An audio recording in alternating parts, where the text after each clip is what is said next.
Hi friends, welcome back to my channel Ajay talks. दोस्तों, बढ़ते cyber crime पर नकेल कसने के लिए भारत के गृह मंत्रालय और साथ में डिपार्टमेंट ऑफ टेलीकम्युनिकेशन के द्वारा दो ऐसे इनिशिएटिव लिए गए हैं जिसके बारे में आज हम इस वीडियो में डिटेल में चर्चा करने वाले हैं। तो पहला इनिशिएटिव, जिसमें कि अमित शाह जी का एक ट्वीट है, उन्होंने बताया कि the MHA's Indian cyber crime coordination centre यानी कि I4C के द्वारा न्यू E0 FIR इनिशिएटिव को इंट्रोड्यूस किया गया है to nab any criminal with unprecedented speed, यानी कि एक त्वरित कार्रवाई करने के उद्देश्य से एक इनिशिएटिव जिसको कि E0 FIR कहा गया, ये सिस्टम जो है ये लागू किया गया है। Launched as a pilot project for Delhi, यानी कि सिर्फ दिल्ली के लिए ही ये एक पायलट प्रोजेक्ट के तौर पर लॉन्च किया गया है।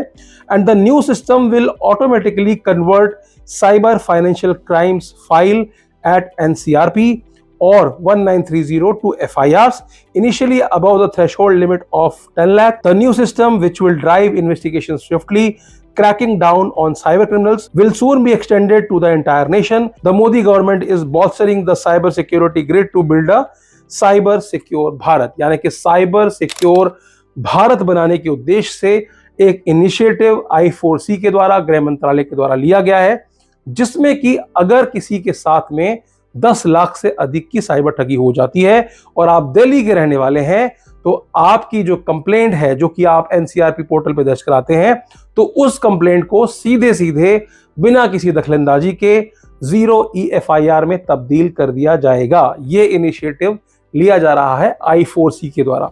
दूसरा इनिशिएटिव जिसके बारे में मैं आपको बता रहा था, जो कि डिपार्टमेंट ऑफ टेलीकम्युनिकेशन की तरफ से आ रहा है, जहां पर FRI नाम के एक सिस्टम को इंट्रोड्यूस किया गया है। FRI यानी कि फाइनेंशियल फ्रॉड रिस्क इंडिकेटर, यानी कि साइबर अपराध हो इससे पहले ही आपको इंडिकेट किया जा सके, आपको बता दिया जाए कि भैया यहां पर पेमेंट मत करना, यहां पर पेमेंट करना रिस्की हो सकता है। एक ऐसा सिस्टम डेवलप किया गया है डिजिटल इंटेलिजेंस प्लेटफॉर्म के द्वारा। तो इन दोनों पे ही विस्तार से चर्चा करेंगे। सबसे पहले समझेंगे कि क्या है E0 FIR। तो बेसिकली अगर आपके साथ कोई साइबर अपराध हो गया है और आप अपनी कंप्लेंट को NCRP की पोर्टल cybercrime.gov.in पे जाके दर्ज कराते हैं, तो वो महज एक कंप्लेंट होती है, वो एक FIR नहीं होती है। नई सुविधा के तहत अगर आपके साथ 10 लाख या उससे ज्यादा की ठगी हुई है, तो आपकी जो कंप्लेंट है वो सीधे सीधे E0 FIR के तौर पर दर्ज हो जाएगी। लेकिन यहां पर एक कैच ये है कि E0 FIR दर्ज तो हो जाएगी, लेकिन उसके 3 दिन के अंदर अंदर आपको उस संबंधित थाने में पहुंचना होगा जहां पर ये E0 FIR दर्ज है। तभी ये 0 FIR जो है वो FIR के तौर पर कन्वर्ट होगी और तब जाकर के इसकी जो है इन्वेस्टिगेशन उस थाने द्वारा की जाएगी जिस थाने पर यह कंप्लेंट ट्रांसफर की जाएगी। अब यहां दो चीजें हैं, एक है 0 FIR और एक है EFIR। तो EFIR क्या है? दरअसल महिलाओं, बच्चों, बुजुर्गों के लिए कई सारे प्रदेशों में सुविधा दे रखी है कि आप ऑनलाइन ही किसी भी अपराध को दर्ज करा सकते हैं। और 0 FIR क्या है कि मान लीजिए आप यूपी के रहने वाले हैं और आप दिल्ली में आए हुए हैं, दिल्ली में आपके साथ कोई साइबर अपराध हो जाता है या कोई अपराध हो जाता है, तो आप दिल्ली में भी 0 FIR दर्ज करा सकते हैं। लेकिन जहां पर भी आपने 0 FIR दर्ज कराई है, वहां से वो कंप्लेंट आपके संबंधित थाने, आपके नियरेस्ट थाने में ट्रांसफर कर दी जाती है और जांच आपका थाना ही करता है। तो जहां पर इस तरह की बात आती है ना कि भाई FIR कराने में देरी हो गई, तो उस तरह की चीजों को अवॉइड किया जाता है और FIR तुरंत ले ली जाती है, जिसको कि 0 FIR कहा जाता है। इन्वेस्टिगेशन वो थाना नहीं करता, इन्वेस्टिगेशन वही थाना करता है जहां पर उस कंप्लेंट को फॉरवर्ड किया जाता है। तो यहां पर दोनों का मिलन हो गया, एक तो 0 FIR, दूसरा EFIR, तो ये यहां पर कंबाइंड हो गए। लेकिन आपको क्या ध्यान रखना है? 3 दिन के अंदर वहां पहुंचना है। अब सबसे इंपॉर्टेंट चीज तो ये है कि एक तो ये पायलट प्रोजेक्ट है, तो पूरे देश में ये लागू नहीं है फिलहाल, ठीक है। दूसरा क्या है कि 10 लाख से ऊपर क्यों?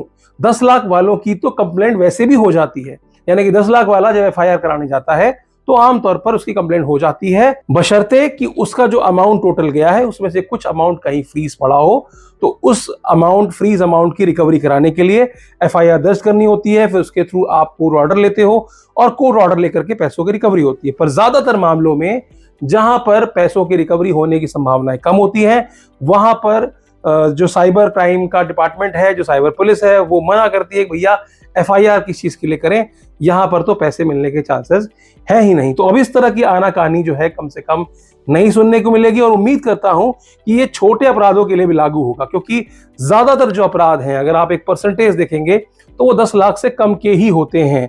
तो 10 लाख से कम के जो अपराध हैं, 1000, 2000, 5000, जो भी क्रेडिट कार्ड वाले स्कैम हो रहे हैं, कॉल पे ओलेक्स स्कैम हो रहे हैं, इस तरह के जो स्कैम हैं जो बहुतायत में है, तो उनको फायदा दिलाने के लिए जितनी जल्दी ये सिस्टम उनके लिए इंप्लीमेंट हो वो बहुत जरूरी है। तो अब देखना यह है कि आने वाले समय में ये सिस्टम किस तरह से काम करता है, वाकई में विक्टिम्स को इससे कोई फायदा होता है या नहीं होता, वाकई में साइबर अपराधियों पर त्वरित कार्रवाई होती भी है या नहीं भी होती है, क्योंकि इसके इंप्लीमेंटेशन में बहुत सारी चीजें करनी पड़ेंगी। जैसे कि I4C की जो वेबसाइट है, यानी कि NCRP का जो पोर्टल है, उसको नेशनल रिकॉर्ड ब्यूरो के साथ कनेक्ट करना, या फिर अलग अलग राज्य के जो EFIR पोर्टल्स हैं उनके साथ कनेक्ट करना। मतलब ये कोई छोटा मोटा काम नहीं है, पूरे देश में एक बहुत बड़ा जाल, एक बहुत बड़ा नेटवर्क बिछाना पड़ेगा, एक बहुत बड़ी साइबर अवेयरनेस की मुहिम चलानी पड़ेगी, तब जाकर के ये सिस्टम पूरी तरह से इंप्लीमेंट होगा और इससे कहीं ना कहीं कुछ सकारात्मक रिजल्ट्स मिलने की उम्मीद है, बशर्ते कि साइबर थाने भी उसी मुस्तैदी से